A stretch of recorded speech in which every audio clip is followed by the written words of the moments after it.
Akulah orang yang selalu menaruh bunga dan menuliskan cinta di atas meja kerjamu. Akulah orang yang kan selalu mengawasimu, menikmati indahmu dari sisi gelapku. Dan biarkan aku jadi pemujamu, jangan pernah hiraukan perasaan hatiku.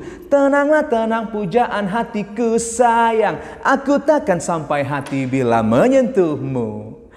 Bertemu lagi dengan saya Mr. Rian Boltok, masih dalam konsep yang sama yaitu pembelajaran ilmu ekonomi. Nah, dalam video kali ini yaitu masih lanjutan dari video sebelumnya yaitu mengenai koperasi, akan tetapi lebih spesifik lagi yaitu mengenai koperasi sekolah. Nah, sebelum kalian tonton video ini, kalian subscribe terlebih dahulu channel ini karena subscribe itu gratis.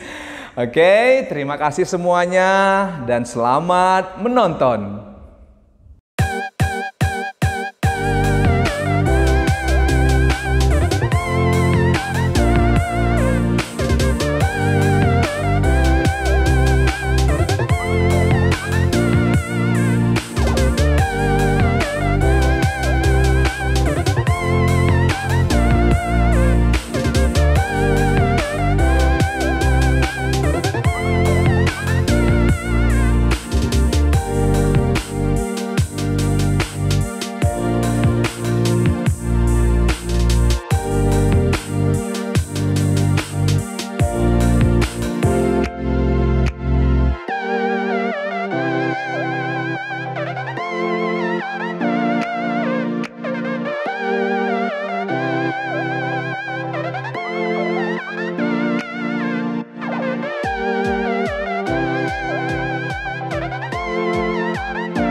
Oke, nah kita sudah masuk kepada koperasi sekolah. Jadi materi dalam video pembelajaran kali ini adalah lanjutan dari video sebelumnya tentang koperasi. Tapi di sini saya lebih spesifikkan lagi. Yang dibahas yaitu mengenai koperasi sekolah. Oke, mari kita bahas. Nah, koperasi sekolah itu beranggotakan para siswa sekolah. Ya, nggak mungkin para pilot kan? Ya. Yang dimana siswa sekolah itu yaitu baik dasar maupun menengah, kemudian pondok pesantren dan lembaga pendidikan lain yang sederajat. Itu dia. Kemudian koperasi sekolah ini amat baik bagi pengembangan kemandirian dan kedewasaan siswa. Iya, benar sekali. Dan sekaligus mengajari siswa juga untuk berperan dalam kegiatan wirausaha sebenarnya. Oke, kita lanjut. Nah, peran penting koperasi sekolah antara lain yaitu yang pertama, membantu pemerintah dalam pembangunan bidang perkoperasian melalui pendidikan di sekolah. Yang selanjutnya adalah melatih siswa supaya memiliki kesadaran berkoperasi. Kemudian yang selanjutnya adalah melatih siswa untuk disiplin, jujur, suka bekerja keras, setia kawan, bekerja sama, saling membantu, dan mempunyai jiwa demokrasi. Wow, luar biasa ya peran penting koperasi. Oke. Kemudian yang selanjutnya adalah memberikan pengetahuan dan keterampilan berkoperasi pada siswa sehingga dapat menjadi bekal saat siswa terjun ke masyarakat. Oke. Nah, yang berikutnya adalah pengembangan jiwa kewirausahaan bagi siswa. Iya, benar sekali. Jadi kalau ada koperasi di sekolah, ya kamu ikut jadi anggota koperasi ya. Nah, itu akan membangun karakter kamu juga. Oke, kita lanjut. Nah, bagaimana sih cara mendirikan koperasi sekolah? Ya gampang, dirikan aja kan gitu. Oke. Nah, cara terbaik adalah memahami pembentukan koperasi sekolah adalah dengan melakukan simulasi. Nah, simulasi yang bagaimana, Mister? Nah, yang begini dia.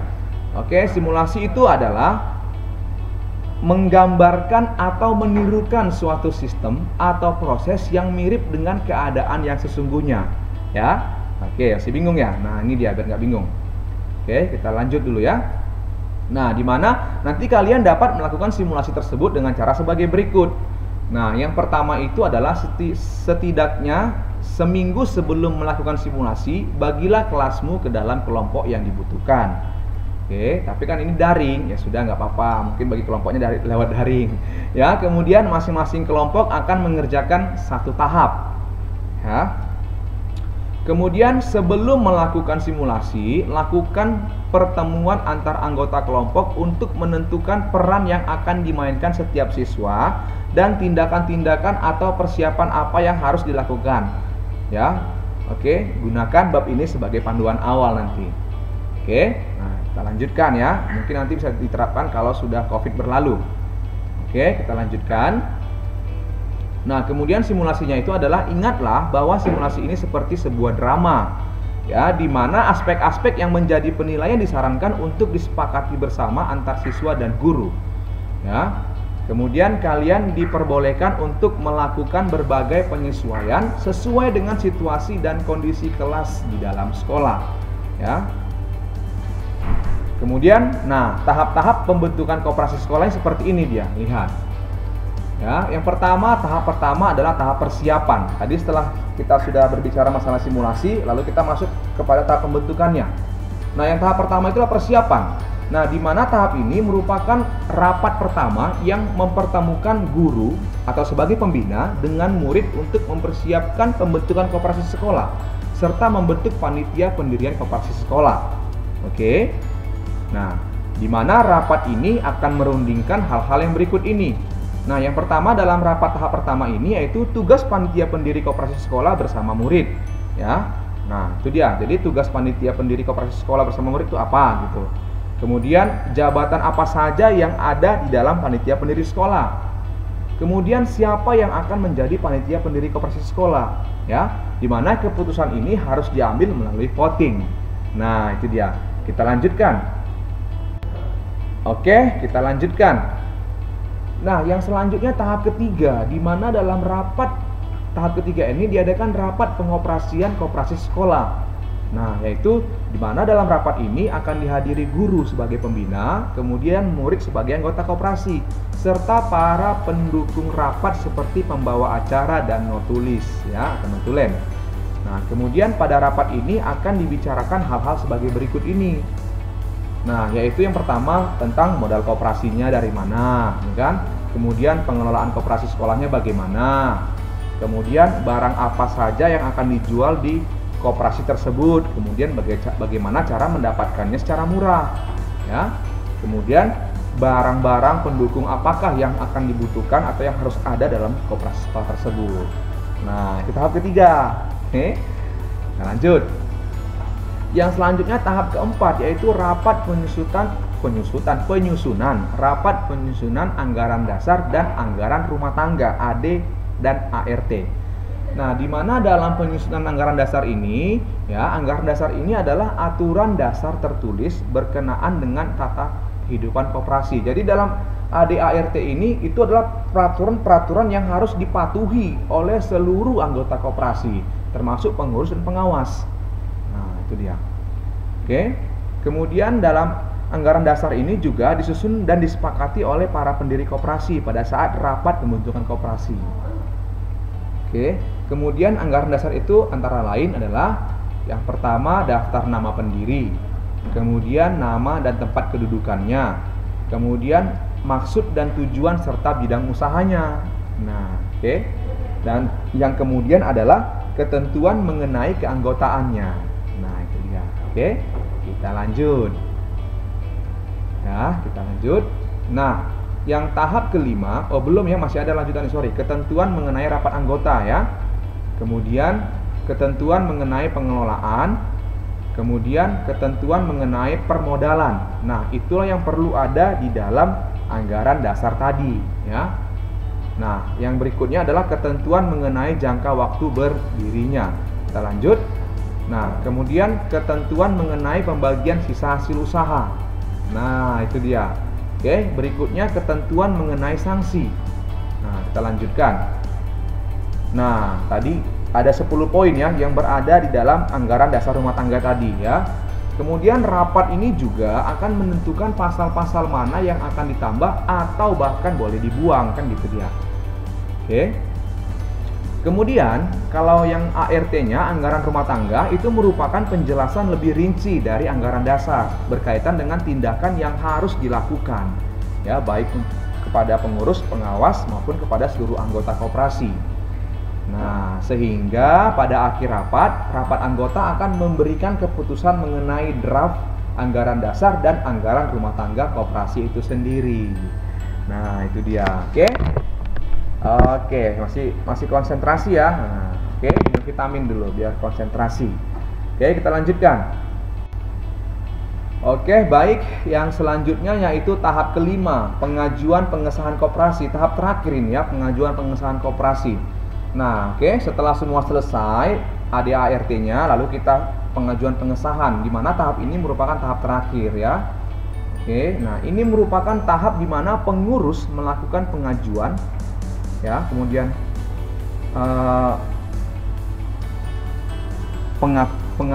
pengakuan atau pengesahan koperasi sekolah kepada kantor koperasi tingkat provinsi ya, karena koperasi sekolah tidak memiliki badan hukum ya, itu dia. Nah kemudian kita lanjutkan bagaimana cara atau proses mendapatkan pengakuan dan pengesahan koperasi sekolah. Begini caranya.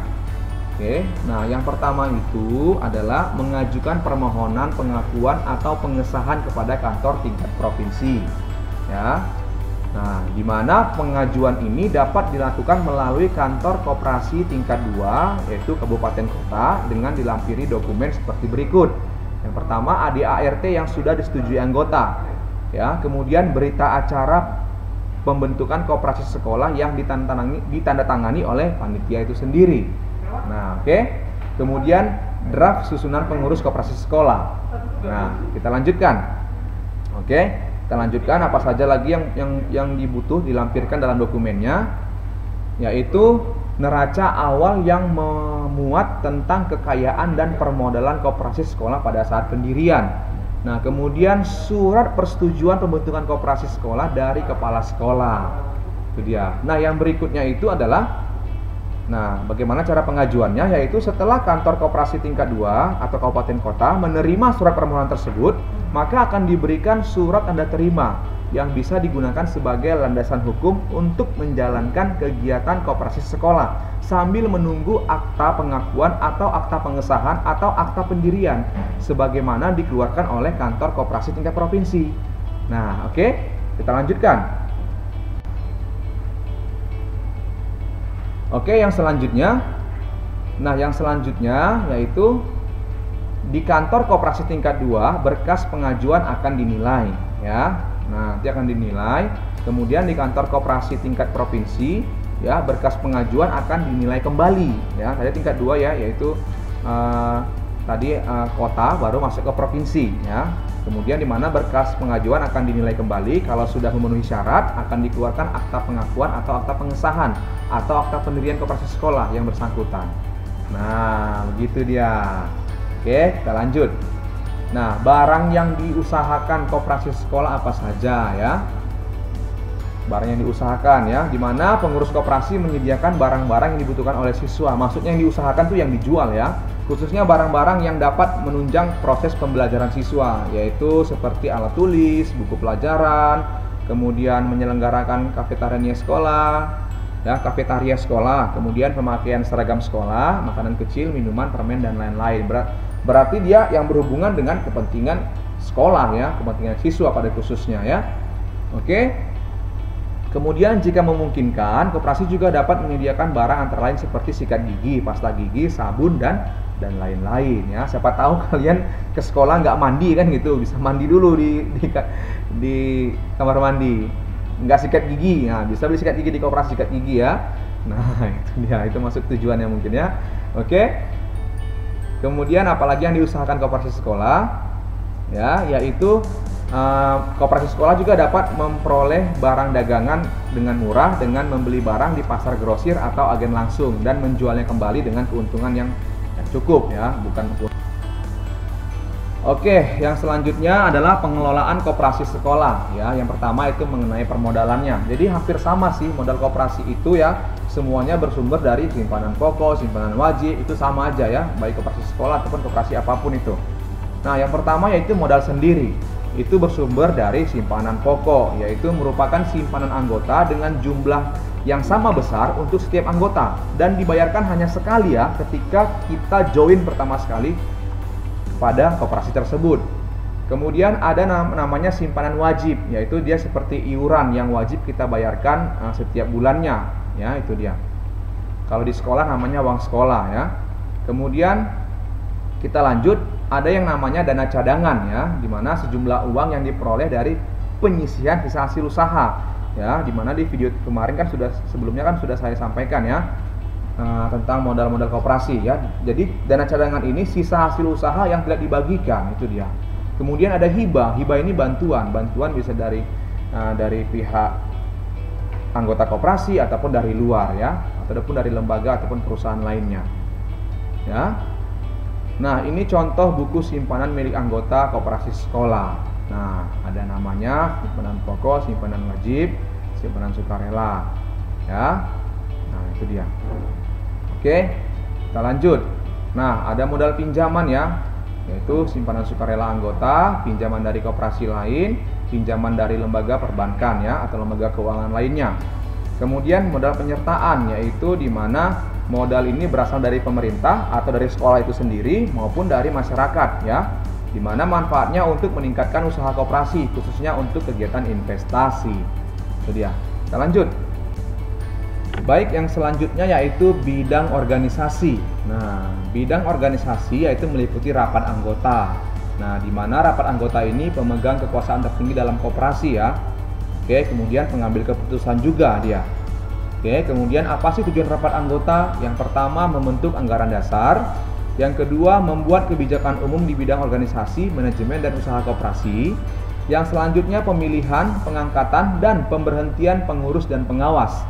Oke, kita lanjut tujuan rapat anggota, yaitu di mana tujuan rapat anggota yaitu untuk menentukan rencana kerja, rencana anggaran pendapatan dan belanja koperasi, serta pengesahan laporan keuangan. Nah, yang selanjutnya pengesahan pertanggungjawaban pengurus dalam melaksanakan tugasnya. Nah, kemudian tujuannya lagi adalah pembagian sisa hasil usaha. Kemudian yang berikutnya penggabungan, peleburan, pembagian dan pembubaran koperasi. Itu dia. Oke, kita lanjut. Macam-macam rapat anggota adalah sebagai berikut. Ada nanti namanya rapat anggota tahunan, di mana dalam rapat ini yaitu untuk menyelenggarakan laporan pertanggungjawaban pengurus sekaligus penyusunan program tahunan yang akan datang atau yang berikutnya atau yang selanjutnya. Ya, diadakan setiap tahunnya rapat anggotanya, anggota tahunan. Kemudian rapat anggota luar biasa. Nah, rapat ini terjadi apabila ada hal-hal darurat atau urgent ya, yaitu di mana keadaan darurat ini sudah mengancam keberadaan koperasi ya. Jadi rapat anggota luar biasa diadakan karena adanya hal-hal yang bersifat insiden itu biasanya. Oke, nah kita lanjut. Kemudian pengurus koperasi, di mana para pengurus koperasi ini dipilih dari anggota koperasi dalam rapat anggota ya, dengan masa jabatan 5 tahun. Oke, di mana pengurusnya itu terdiri dari ketua, wakil ketua, sekretaris, wakil sekretaris, bendahara, dan wakil bendahara. Oke, kita lanjut. Pengawas koperasi. Nah, pengawas koperasi ini dipilih dari anggota koperasi dalam rapat anggota. Oke. Nah, di mana pengawas koperasi antara lain yaitu mengawasi hal sebagai berikut, yaitu keuangan. Jadi yang diawasi masalah keuangan, kegiatan usahanya, kemudian penggunaan modal usaha koperasinya, kemudian hutang-hutang yang sudah jatuh tempo, kemudian penggunaan hutang ataupun kredit ya. Nah, berikut struktur organisasi koperasi sekolah. Nah, ini dia ya. Oke, rapat anggota, pengurus, dibentuk pengurus ya kan. Kemudian pengurus itu ada bagian keuangan, bagian administrasi, bagian usaha ya. Kemudian ini pengawas koperasi, pembinanya adalah guru. Nah, inilah dia strukturnya ya. Oke, penasihatnya adalah kepala sekolah. Nah, itu dia struktur organisasi koperasi sekolah. Kita lanjutkan. Baik, yang selanjutnya yaitu bidang administrasi dan pembukuan. Nah, di mana koperasi dikatakan baik bila pada koperasi itu administrasi dan pembukuan dilakukan secara baik dan teratur. Ya, di mana pengurus koperasi paling tidak harus melengkapi dirinya dengan berbagai macam buku sebagai berikut. Yang pertama, buku agenda untuk surat masuk, kemudian agenda surat keluar, kemudian yang selanjutnya buku tamu, yang selanjutnya buku kas harian, yang berikutnya buku piutang anggota, yang selanjutnya buku persediaan barang dagang, yang selanjutnya buku pembelian, dan yang terakhir buku penjualan. Nah, itu dia. Kita lanjut ya. Nah, bidang keanggotaan ya. Di mana syarat-syarat menjadi anggota koperasi sekolah itu adalah yang pertama, siswa yang masih aktif di sekolah yang bersangkutan ya. Artinya siswa itu masih aktif di sekolah yang bersangkutan gitu dia. Misalkan koperasi sekolah SMA X misalkan gitu, berarti dia harus aktif di sekolah SMA X tersebut. Nah, kemudian sanggup memenuhi dan melaksanakan ketentuan-ketentuan yang berlaku dalam koperasi sekolah. Kemudian membayar simpanan pokok dan simpanan wajib sesuai dengan peraturan yang berlaku. Dia ya. Nah, kita lanjut apalagi syaratnya. Ya. Kemudian sifat keanggotaan koperasi sekolah. Nah, sifat keanggotaan koperasi sekolah itu harus bagaimana? Yaitu bersifat terbuka dan sukarela bagi semua siswa. Kemudian tidak bisa dipindah tangankan dengan dalil apapun. Ya, kita lanjut. Ya, yang berikutnya bagaimana kalau misalkan dikatakan bahwasanya keanggotaan koperasinya itu berakhir ya. Jadi berakhirnya keanggotaan koperasi sekolah jika siswa tersebut meninggal dunia, kemudian siswa pindah ke sekolah lain, kemudian siswa tersebut berhenti sekolah karena telah lulus atau tamat atau dengan alasan lain ya. Kemudian ada ketentuan lain yang diatur dalam ADART. Itu dia. Kita lanjutkan. Nah, hak anggota koperasi sekolah itu apa saja? Yang pertama, berhak mengajukan pendapat. Yang berikutnya, berhak dipilih dan memilih pengurus dan pengawas. Yang selanjutnya, berhak meminta diselenggarakannya rapat anggota sesuai dengan ketentuan anggaran dasar. Nah, yang selanjutnya, berhak mendapatkan pelayanan yang sama bagi semua anggota. Dan yang selanjutnya, berhak mendapatkan informasi tentang perkembangan koperasi. Dan yang selanjutnya, berhak memberikan suara dalam pengambilan keputusan. Oke, kita lanjutkan. Ya, kita lanjut. Nah, kewajiban anggota koperasi yaitu memenuhi ADART serta keputusan yang telah disepakati dalam rapat anggota. Kemudian berpartisipasi dalam kegiatan usaha yang diselenggarakan oleh koperasi.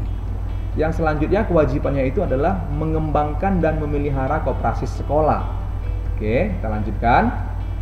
Nah, bidang pembinaan koperasi, yaitu di mana guru dapat melakukan pembinaan ataupun pengembangan koperasi sekolah antara lain meliputi, yaitu memberikan informasi tentang perkoperasian melalui mata pelajaran seperti ekonomi. Oke, berarti seperti sekarang ini ya. Kemudian mengadakan kerjasama dengan koperasi lain. Kemudian mengadakan studi banding ke koperasi sekolah yang dianggap sudah berhasil. Jadi koperasi sekolah kita studi banding dengan koperasi sekolah lain, tapi yang sudah dilihat jam terbangnya mungkin sudah berhasil, dianggap sudah berhasil. Ya, oke, kita lanjutkan. Nah, kemudian memberikan motivasi untuk selalu bekerja dengan baik. Kemudian mengadakan evaluasi terhadap kegiatan koperasi secara rutin setiap bulan. Dan yang selanjutnya memberikan tugas praktik secara bergilir kepada setiap siswa di dalam unit-unit usaha koperasi tersebut. Nah, itu dia. Oke, kita lanjut. Apa sih manfaat koperasi sekolah? Ya, manfaatnya itu adalah yang pertama, membantu siswa dalam memenuhi kebutuhan dengan harga yang relatif lebih murah daripada di pasar ataupun toko lain. Ya. Kemudian melatih siswa untuk berinvestasi. Memberikan kesempatan kepada siswa untuk berlatih berwirausaha. Ya, benar sekali. Kemudian membuka kesempatan bagi siswa untuk menjadi penyalur barang-barang dagang. Ya, kita lanjutkan. Nah, sudah selesai ya. Tadi terakhir ya, manfaat koperasi itu terakhir materinya. Oke, berarti tinggal menghitung sisa hasil usaha. Nanti setelah video ini saya akan membuat video khusus untuk menghitung sisa hasil usaha. Baik, terima kasih sudah menonton video saya ya. Di like, di komen, di share, dan yang paling penting juga di subscribe ya. Pesan terakhir dari saya, tetap jaga kesehatan, pakai masker kalau keluar, rajinlah mencuci tangan, dan sebisa mungkin kalau bisa nggak usah keluar, di rumah aja. Oke, terima kasih, sampai bertemu pada video pembelajaran selanjutnya. Bye.